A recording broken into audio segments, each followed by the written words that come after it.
Quibi had everything: money, talent, hype, and timing. But it also had one fatal flaw. It misunderstood what people actually wanted. Founded by Hollywood titan Jeffrey Katzenberg and tech exec Meg Whitman, Quibi raised $1.75 billion before launch. Yes, billion with a B. And yet, it shut down just 6 months later. So what happened? Quibi promised a revolution in content, short-form videos, high-budget production, all made for your phone. They called it Quick Bites, hence Quibi. But here's the twist. It wasn't TikTok. It wasn't Netflix.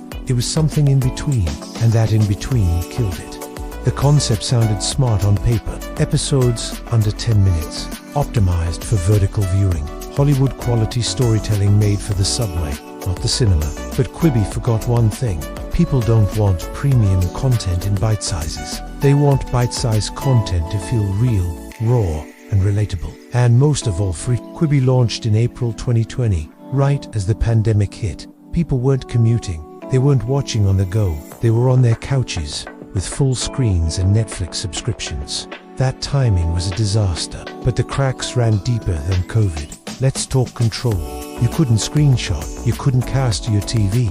You couldn't share clips. In the age of virality, Quibi was a locked box, and the content, well-funded, yes, but not compelling. It had big names like Chrissy Teigen and Liam Hemsworth, but no breakout hits, no buzz, no meme-worthy moments. It was prestige content with no cultural pulse. They spent millions on shows no one talked about, and even more on marketing them. Super Bowl ads, billboards, massive YouTube campaigns, but views stayed flat, and subscribers didn't stick around.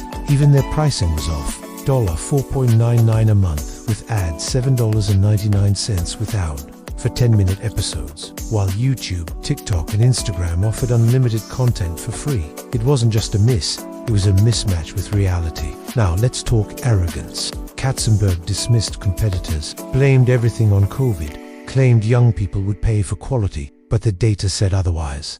And fast. Quibi refused to pivot, refused to listen. By the time they added basic features, like casting 2 TVs, it was too late.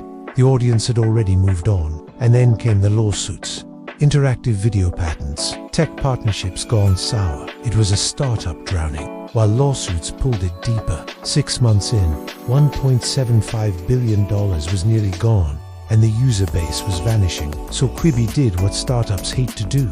It pulled the plug. In October 2020, Quibi announced its shutdown. It didn't get acquired. It didn't get rescued. It died. What followed was one of the fastest collapses in tech history. Even Fire Festival lasted longer. Quibi went from launch to grave faster than most apps get updated. So what do we learn from this? Lesson 1. Timing matters, but product market fit matters more. COVID hurt Quibi, but bad execution killed it. Lesson 2. You can't buy attention. Not in 2020. Not in 2025. Not when content is everywhere and free. Lesson 3. Virality requires flexibility. If people can't share your content, they won't talk about it. And if they don't talk, you don't grow. Lesson 4. Ego is expensive. Quibi was run like a studio, not a startup. And that Hollywood mindset, it doesn't work in Silicon Valley. Finally, lesson 5. More money can't fix a broken idea. $1.75 billion can build anything, but it can't force people to care. Quibi wasn't just a failed app. It was a masterclass in what not to do.